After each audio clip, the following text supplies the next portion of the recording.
अगर दोस्तों आप ऑप्शन ट्रेडिंग कर रहे हो और आपको लगता है कभी सपोर्ट काम नहीं कर रहा है, कभी रेजिस्टेंस काम नहीं करता और कभी कभी तो मार्केट अचानक से पूरी डायरेक्शन ही बदल देता है, तो ऑनेस्टली बताऊं दोस्तों, प्रॉब्लम आप नहीं हो।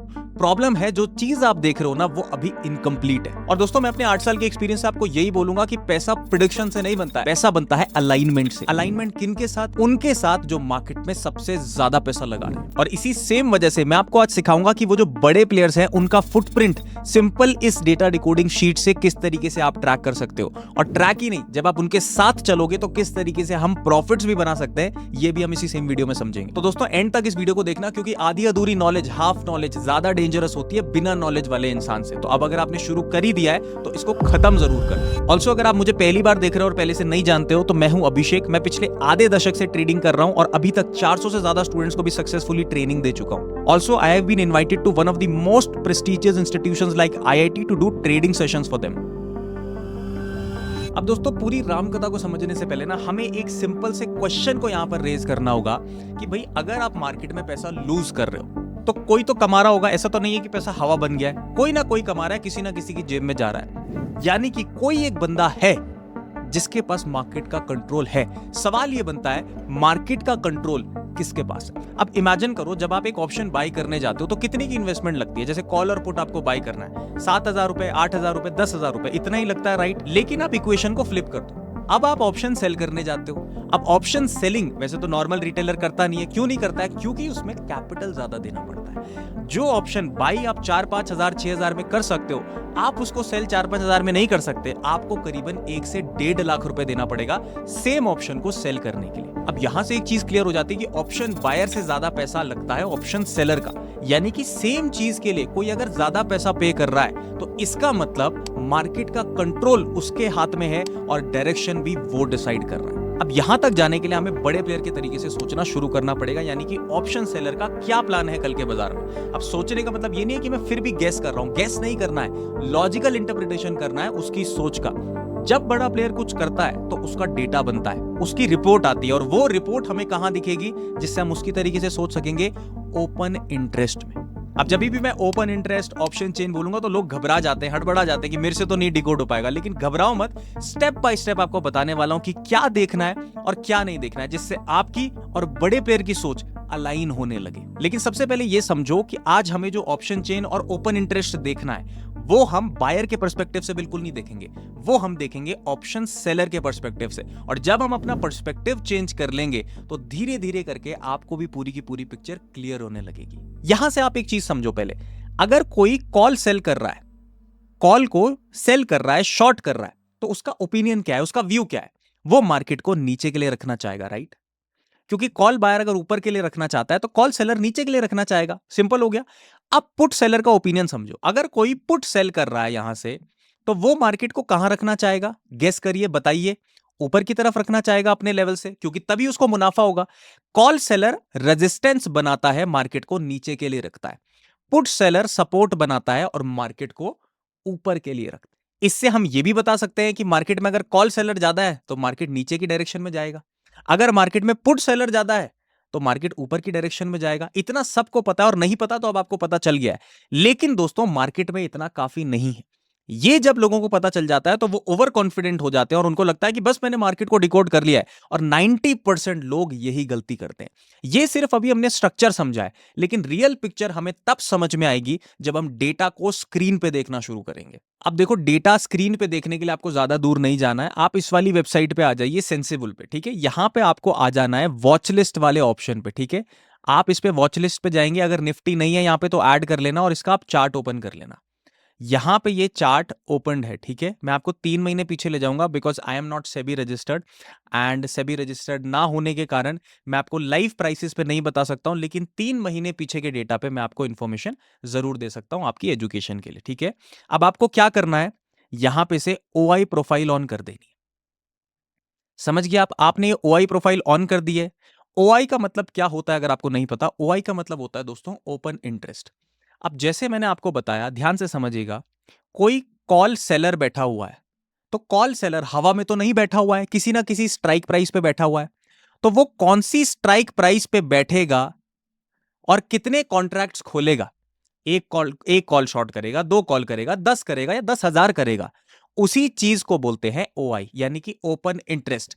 किस स्ट्राइक प्राइस पर कितनी क्वांटिटीज या कॉन्ट्रैक्ट्स ओपन है उसको हम ओआई बोलते हैं, ओपन इंटरेस्ट। ठीक है, तो यानी कि कॉल सेलर जहां पर बैठेगा जिस स्ट्राइक प्राइस पे, वो कॉल ओआई हो जाएगी, और पुट सेलर जिस स्ट्राइक प्राइस पे बैठेगा वो पुट ओआई हो जाएगी। ठीक है, अब आपको एक सेटिंग और चेंज करनी है यहां पर, वो भी मैं आपको चार्ट पे ही बता देता हूं। सेटिंग्स में जाना, यहां पे ये जो ऊपर सेटिंग का बटन दिख रहा है, यहां पर ओपन इंटरेस्ट से चेंज इन ओआई कर देना। ठीक है, ये क्या होता है ये भी अभी बताता हूं। और एक्सपायरी लेटेस्ट सेलेक्ट कर देना, बाकियों को हटा देना। तो इससे अब देखो डेटा यहां पे चेंज हो गया। हमने क्या इसको मैसेज दिया है कि भाई हमें ओपन इंटरेस्ट नहीं चाहिए।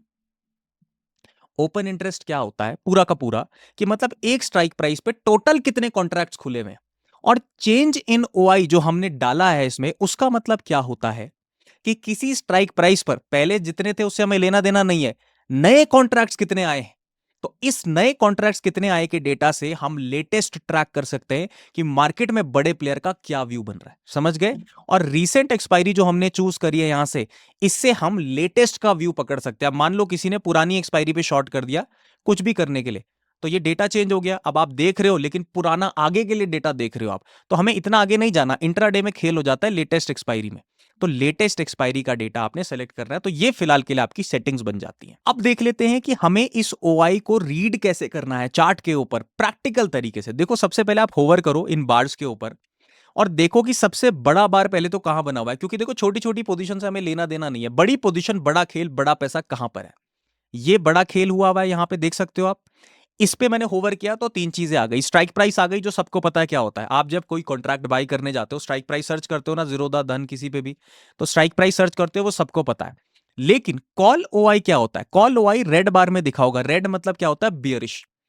कॉल ओआई वाला बंदा मार्केट को नीचे रखना चाहेगा, क्योंकि मैंने आपको क्या बोला, सेलर के पर्सपेक्टिव से देखना है। बायर छोड़ दो अभी, ऑप्शन बायर, ये दोस्तों डेटा मैंने आपको बोल दिया है, रिटेलर का नहीं है, बड़े प्लेयर का डेटा, इंस्टीट्यूशंस का। तो कॉल ओआई मतलब कि कॉल सेलर क्या करने की कोशिश करेगा, मार्केट को नीचे रखेगा।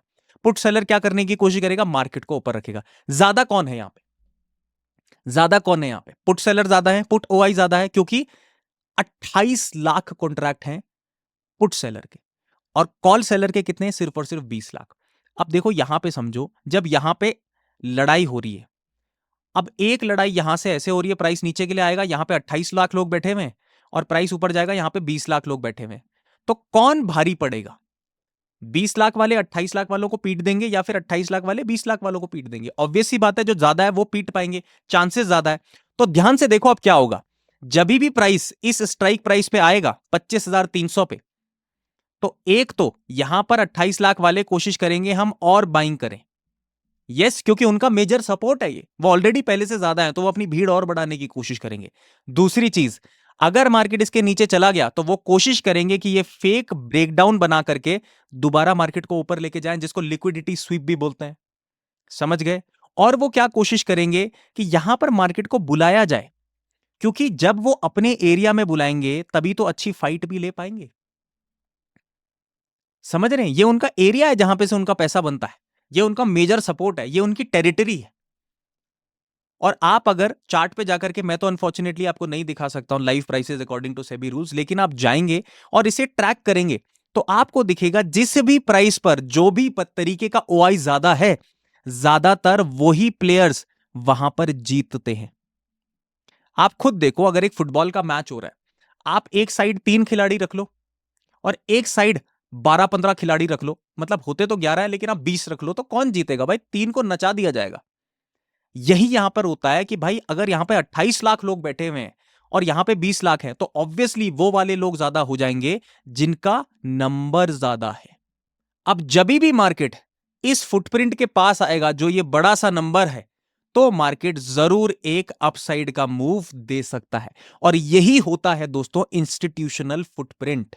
अब सोचो दोस्तों, अगर आप ये डेली करने लगे तो आपकी लाइफ में क्या बदलाव आएगा। अभी तक आप मार्केट में कैसे जाते हो कि हाँ देखी जाएगी 25,300 पे क्या होगा, लेकिन अब देखना नहीं है, आपको एग्जैक्ट लॉजिक पता है, फुटप्रिंट पता है। लेकिन मैं आपको ये नहीं बोलना चाहता हूं कि हाँ मैंने आपको ओआई के बारे में बता दिया और आपको ओआई के बारे में समझ आ गया। मैं आपको एक 3 सिंपल स्टेप की गाइड देता हूं जिससे आपका डेली का प्रोसेस भी आसान हो जाएगा। स्टेप नंबर 1, आपको ना प्राइस नहीं देखना है, अब आपको डेटा देखना है। रिटेलर क्या करेगा, खुलते ही 7 पे जाएगा और प्राइस देखने लग जाएगा, मार्केट ऊपर जा रहा है नीचे जा रहा है, और उस तरीके से इमोशनल डिसीजन लेने लगेगा।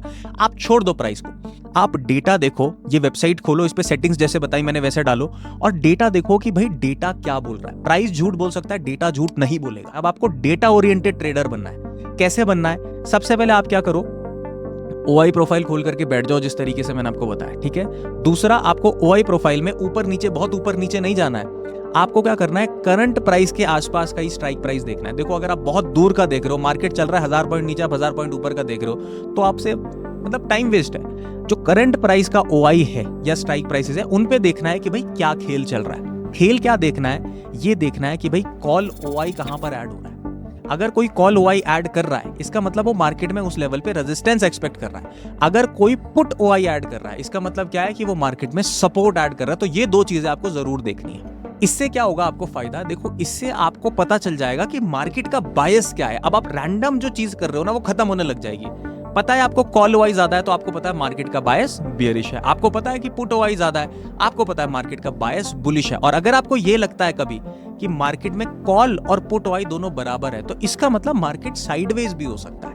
अब स्टेप नंबर 2, आपको क्या देखना है, ओआई नहीं देखना है यहां से, ठीक है। ये जो मैंने ओआई प्रोफाइल लगाई है, इस पे ओपन इंटरेस्ट नहीं देखना, चेंज इन ओपन इंटरेस्ट देखना है, वो भी लेटेस्ट एक्सपायरी का।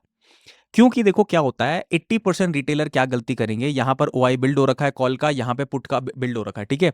कॉल का ओआई ज्यादा है, वो बोलेंगे रेजिस्टेंस स्ट्रांग है। पुट का ओआई ज्यादा है, वो बोलेंगे सपोर्ट स्ट्रांग है। बट ये ना 80% रिटेलर की गलती है। प्रोफेशनल ट्रेडर क्या सोचेगा कि भाई अगर कहीं पे रेजिस्टेंस बिल्ड भी है ना, तो क्या इस रेजिस्टेंस में कॉन्फिडेंस है। कॉन्फिडेंस कैसे पता चलेगा, अगर और सेलर आ जाएंगे। सीधी सिंपल सी चीज है, ये बार बड़ा होने लगेगा। और अगर बार बड़ा नहीं हो रहा है, इसका मतलब कॉन्फिडेंस कम हो रहा है, धीरे धीरे करके बार कम हो रहा है। तो उस ओआई को हमें नहीं देखना है, उसकी रिस्पेक्ट नहीं करनी है, हमें देखना है चेंज इन ओआई। अब देखो सिंपल से रूल्स होते हैं जो मैं आपको बता रहा हूं। मान लो कॉल ओआई बढ़ रहा है, तो इसका मतलब सेलर का कॉन्फिडेंस ज्यादा हो रहा है, मार्केट नीचे जा सकता है। अगर कॉल ओआई घट रहा है, तो भाई सेलर क्या करेगा, भागना शुरू कर रहा है, तो मतलब मार्केट ऊपर जा सकता है। अब पुट का ले लो, पुट ओआई अगर ज्यादा है, बढ़ रहा है, तो भाई मार्केट ऊपर जा सकता है, बुलिश लोगों का कॉन्फिडेंस अभी भी है। और अगर पुट ओआई घट गया है, तो भाई जो लोग सपोर्ट बना रहे थे, सपोर्ट टूटने लगेगा, मार्केट नीचे के लिए जा सकता है। तो ये चीजें आपको चार्ट पे देखनी है। कई बार क्या होगा, ये 3-3 मिनट में बार छोटे बड़े होने लगते हैं, ठीक है। बट आप 15-15 मिनट पे देखना इनको कि किस तरीके से मार्केट में ये बार छोटे हो रहे हैं या फिर ये बार बड़े हो रहे हैं। उससे आपको पता चल जाएगा कि कहां पर कॉन्फिडेंस है, आ रहा है, और कहां पर कॉन्फिडेंस टूट रहा है। स्टेप नंबर 3, डेटा के साथ साथ प्राइस की कंफर्मेशन ऐड करनी है। अब देखो कई बार क्या होगा, डेटा आपको बुलिश बोल रहा है, लेकिन प्राइस का स्ट्रक्चर बुलिश हुआ ही नहीं है। तो आपको वेट करना है कि प्राइस कब बुलिश स्ट्रक्चर के अंदर एंटर हो रहा है। जैसे मैं आपको चार्ट पे बताऊं, मान लीजिए यहां पे से डेटा बुलिश होना स्टार्ट हुआ है, ठीक है। पहले मैं सब कुछ हटा देता हूं आपके लिए ताकि आपको क्लैरिटी मिल जाए। अब देखो मानो यहां से मेरे को दिखता है कि भाई ओआई स्ट्रांग हुआ है, ठीक है। यहां पे वो भी कौन सा, पुट ओआई स्ट्रांग हुआ है, लेकिन ये कैंडल तो पूरी की पूरी लाल है। तो क्या मैं इस लाल कैंडल पे एंट्री ले लूंगा, बेवकूफी होगी। जब मुझे यहां पर कोई बुलिश सिग्नल मिलेगा डेटा के साथ, तब जाकर के अगर मैं एंट्री लूं, प्राइस की कंफर्मेशन ऐड करूं डेटा के साथ, तो मेरा बायस और ज्यादा स्ट्रांग हो जाएगा। कैसे, देखो एंट्री लेनी है।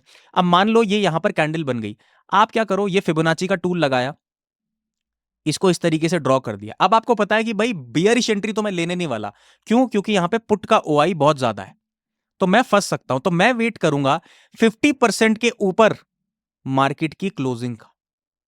जब 50% के ऊपर फिबोनाची की क्लोजिंग आ गई, इसका मतलब सेलर्स ट्रैप हो गए हैं, बायर्स ने एंट्री मार दी है, और पुट ओआई भी बढ़ रहा है। तो ये एक एंट्री कंफर्मेशन है 1:2 का। आप यहां से सिस्टम अपना बना करके जा सकते हैं। यानी कि हमेशा क्या करना है, डेटा के बायस के साथ प्राइस की कंफर्मेशंस भी देखते रहनी। देखो दोस्तों, अब मैं आपको एक ऐसी चीज बोलूंगा जो शायद आपके पैटर्न हिलाने लग जाएगा। ये जो चीज अभी हमने सीख ली है बहुत अच्छी है, मैं मानता हूं, और इसीलिए शेयर करिए ताकि आपकी हेल्प हो सके। लेकिन ये भी अभी एक हाफ ट्रूथ है, और कोई आपको नहीं बोलेगा, ऑनेस्टली मैं आपको बोलूं। क्योंकि पता क्या है, यूट्यूबर ऐसा रखता है कि मैं अपनी ऑडियंस को सिर्फ और सिर्फ मीठी मीठी चीजें बताऊं। उनको बस ऐसा ना लग जाए कोई बात की बुरा लग जाए, या फिर मैं सच ना बताऊं। कई बार जो सच होता है वो कड़वा होता है और बोलना पड़ता है। मैं प्रोफेशनली यूट्यूब नहीं करता हूं, मैं सिर्फ इसलिए आता हूं कि आपकी हेल्प कर सकूं और कहीं ना कहीं आप लोगों से बातचीत बनी रहे और कम्युनिटी बने रहे, दैट्स ऑल। तो मैं यहां पर सच बोलूं वो ज्यादा इंपॉर्टेंट है। देखो लोग ना इन डिटेल कॉन्सेप्ट्स पे वीडियो क्यों नहीं बनाते हैं, क्योंकि एक तो इन पे व्यूज नहीं आते हैं, ठीक है। लोगों को डेटा नहीं सीखना, लोगों को सिर्फ एक ऐसी स्ट्रैटेजी चाहिए कि बस कल से ही जीवन चमक जाए और करोड़ रुपए में बनाने लग जाऊं पहले ही दिन से।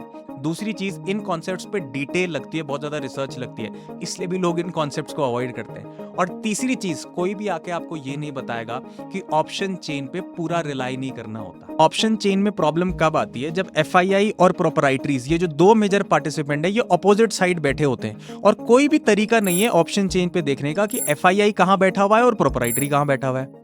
अब मान लो जब इंडेक्स ओआई बुलिश हो पर स्टॉक्स डिस्ट्रीब्यूशन में चले जाए, तभी भी ऑप्शन चेन फेल हो सकती है। जब एक्सपायरी पास हो और राइटर्स अपनी पोजीशन शिफ्ट कर दें, तभी भी ऑप्शन चेन फेल हो सकती है। जब वॉल्यूम और प्राइस ओआई को कॉन्ट्राडिक्ट करे, तभी भी फेल हो सकती है। और जब इंट्राडे डेटा और पोजिशनल डेटा क्लैश करने लगे, तभी भी ऑप्शन चेन पे रिलाई करना सही बात नहीं है। और ये कोई भी आकर के नहीं बताएगा, क्योंकि इसमें व्यूज गिर जाते हैं और ऑडियंस भी क्रिटिसाइज करती है। बट मैं क्रिटिसिज्म की वजह से आपको ऐसा नहीं है कि सच छुपा दूं। ऑप्शन चेन की अपनी लिमिटेशंस होती हैं और रिटेल को पता नहीं होता है। तो रिटेल जब इनको यूज करता है ना मार्केट में, तो उसे लगता है कि यार मेरे तो ये काम ही नहीं कर रहा। लेकिन जो लिमिटेशंस हैं उनको भी हमें समझना पड़ेगा। हाँ, कुछ ऐसे तरीके भी हैं जिससे हम इन लिमिटेशंस को प्रॉपरली वाइप आउट कर सकते हैं, और उस तरीके को फाइंड आउट करने के लिए खुद मैंने 8 साल अपने जीवन के लगाए। अब थोड़ा रियल बात करते हैं दोस्तों। देखो, आपको अगर इन लिमिटेशंस के ऊपर जाना है ना, तो सिर्फ और सिर्फ 2 तरीके हैं। पहला तरीका क्या है? एक्सपीरियंस से। कैसे? आप सालों का टाइम लगाओ, लॉसेस लो मार्केट में, अपनी कैपिटल को ड्रेन करो, और हो सकता है इस प्रोसेस में आपका कॉन्फिडेंस भी ब्रेक हो जाए और मार्केट ही छोड़ दो। वो डिपेंड करता है पर्सन टू पर्सन। दूसरा तरीका है किसी की गाइडेंस से। किसकी गाइडेंस? जो मार्केट में ऑलरेडी सर्वाइव कर चुका हो। ऐसा नहीं कि कोई नया आया, जो मार्केट में ऑलरेडी डेटा को यूज करके सर्वाइव कर चुका हो, उसकी गाइडेंस से आपको फायदा हो सकता है। दूसरा, जो मार्केट में शॉर्टकट अप्रोच नहीं रखता हो, प्रोसेस ओरिएंटेड अप्रोच है कि भाई मार्केट में देखो रास्ता दिखा देंगे लेकिन चलना आपको भी पड़ेगा। तीसरी चीज, जिसका काम डेटा के साथ खुद अलाइंड हो। ये 2 ही तरीके, एक आप अपने एक्सपीरियंस से और एक दूसरे की गाइडेंस से। और दोस्तों एक चीज याद रखना, अपने पूरे परिवार का जनरेशनल कर्ज तोड़ने के लिए सिर्फ आपका एक ही डिसीजन काफी होता है। और इसीलिए मैंने आप लोगों के लिए बनाया FII DII data decoding workshop. और ये वर्कशॉप कोई आम वर्कशॉप नहीं है दोस्तों, मेरे 8 साल के ट्रेडिंग का एक्सपीरियंस है। इस वर्कशॉप में सिर्फ ऑप्शन चेन को नहीं सिखाते हैं हम लोग। इस वर्कशॉप में आपको ये सीखने को मिलेगा कि एफआईआई एग्जैक्टली क्या कर रहा है, प्रोप्राइटरी एग्जैक्टली कैसे मार्केट में हेज कर रहा है, कब डेटा पे ट्रस्ट करना है, कब डेटा पे ट्रस्ट नहीं करना, कब साइडवेज मार्केट आएगा, कब आपका मार्केट में मोमेंटम आएगा, और कब मार्केट में आपको ट्रेड नहीं लेना है। और दोस्तों ये मत समझना कि मार्केट में ये कोई शॉर्टकट है, ये कोई शॉर्टकट नहीं है। ये रैंडम से स्ट्रक्चर्ड ट्रेडर बनने का एक प्रोसेस है। और ये मेरा ओपिनियन नहीं है, ये उन लोगों का ओपिनियन है जिन्होंने इसे यूज किया और खुद अपनी लाइफ में चेंजेस देखे। और आप खुद सुनिए कि उन्होंने क्या बोला। अब चॉइस सिंपल है दोस्तों, या तो आप मार्केट में एक्सपीरियंस खुद से लीजिए, 5 से 8 साल लगाइए, लॉसेस फेस करिए, कैपिटल ड्रेन हो सकता है और कॉन्फिडेंस भी टूट सकता है, और या फिर एक प्रूवन सिस्टम से कहीं ना कहीं अपना टाइम और अपने लॉसेस दोनों को बचा सकते हैं। और अगर दोस्तों आप सिर्फ टिप्स चाहते हो, कॉल्स चाहते हो, तो ट्रस्ट मी ये वर्कशॉप आपके लिए नहीं है दोस्तों। लेकिन अगर आप अपनी लाइफ में क्लैरिटी चाहते हो, आप अपनी ट्रेडिंग में कॉन्फिडेंस चाहते हो और उन लोगों की तरह ट्रेड करना चाहते हो जिन्हें आप जेन्युइनली आइडलाइज करते हो, then this workshop is definitely for you. अगर आप डिस्क्रिप्शन चेकआउट करेंगे तो आपको एनरोलमेंट लिंक भी मिल जाएगा, और अगर आपके कुछ क्वेश्चंस हैं तो आप स्क्रीन पे जो हमारा नंबर फ्लैश हो रहा है इस पे भी पूछ सकते हैं। ऑल्सो आपने वीडियो एंड तक देखा है तो मेरी तरफ से एक पर्सनल 15% ऑफ का कूपन भी आपको स्क्रीन पे फ्लैश होता हुआ दिख रहा होगा और डिस्क्रिप्शन में भी मेंशन होगा।